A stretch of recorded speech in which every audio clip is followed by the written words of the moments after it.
નમસ્કાર મિત્રો, ગઈકાલે ગુજરાતના 20 સોશિયલ મીડિયા ઇન્ફ્લુએન્સરમાં મારી પસંદગી થઈ. ગુજરાતના પોલીસ વડા વિકાસ સહાય એટલે કે ડીજીપી દ્વારા મને સન્માનિત કરવામાં આવ્યો.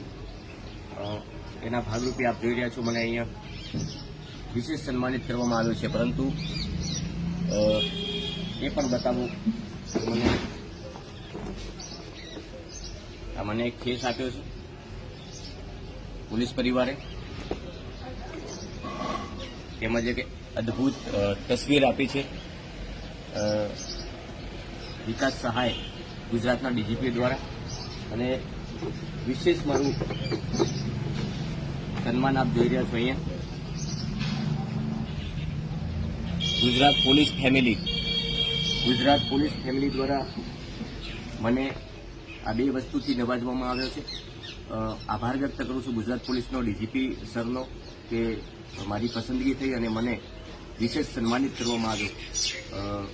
પોલીસ અને જનતા વચ્ચે જે પણ અંતર છે એને ઘટાડવાની હું સંપૂર્ણપણે કોશિશ કરીશ. પોલીસ એ પ્રજાની સેવક છે, તેનું મૂલ્યાંકન કરીને લોકો સુધી પોલીસ પોઝિટિવિટીમાં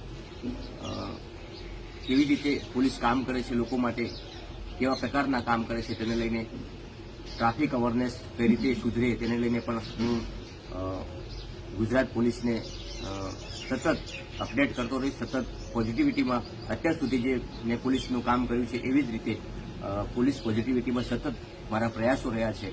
અને તેને લઈને મારી આજે જ્યારે પસંદગી થઈ છે અને એક જવાબદારી પણ આપી છે રાજ્યના પોલીસ વડાએ કે પોલીસ અને આમ જનતા વચ્ચે જે પણ અંતર છે એ ઘટાડવાની હું પૂરેપૂરી કોશિશ કરીશ.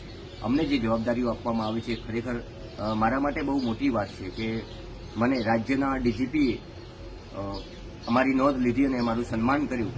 વિશેષ મારે એ કહેવું છે કે અમને 1 કલાક જેટલો સમય આપ્યો અને સતત 1 કલાક સુધી ડીજીપી સર સાથે અમે સંવાદ કર્યો, આપલે કરી, વિસ્તારની વાતો કરી, જનતા વચ્ચે અને પોલીસ વચ્ચેનું જે અંતર છે એ ઘટાડવાની કઈ રીતે કોશિશ થાય તેને લઈને અનેક સંવાદ કર્યા. અમને પણ ઘણા બધા એવા મુદ્દાઓ આપ્યા છે જેને જનતા સુધી પહોંચાડવા માટે અમે હંમેશા તત્પર રહીશું. જે રીતે ક્યાંક ને ક્યાંક પોલીસ સામે આક્ષેપો થતા હોય છે, ક્યાંક નેગેટિવિટી ફેલાતી હોય છે, તે કઈ રીતે કંટ્રોલ થાય તેને લઈને શું કરવું જોઈએ, આવા તમામ પ્રકારના સંવાદ અમે ગુજરાત પોલીસના વડા ડીજીપી વિકાસ સહાય સાથે અમે કર્યા છે. અને મને પોલીસ ડિપાર્ટમેન્ટ ગુજરાત દ્વારા આ રીતના સન્માન કરવામાં આવ્યું છે. આજે મારા હાથમાં જે જોઈ રહ્યા છો એ છે ગુજરાત પોલીસ ફેમિલી દ્વારા મારું સન્માન થયું છે. સાથે એક અદ્ભુત તસવીર છે જે સદાય મારા માટે સંભારણું બની રહે છે. માટે આભાર વ્યક્ત કરું છું. ગુજરાત પોલીસ ભવન ખાતે અમારું જે સન્માન થયું, વિશેષ આભાર વ્યક્ત કરું છું ગુજરાતના પોલીસ વડા ડીજીપી સર વિકાસ સહાય સરનો, સાથે સાથે તમામ ગુજરાત પોલીસ ફેમિલીનો પણ આભાર વ્યક્ત કરું છું કે અમને સન્માનિત કરીને વિશેષ નવાજવામાં આવ્યા. નમસ્કાર.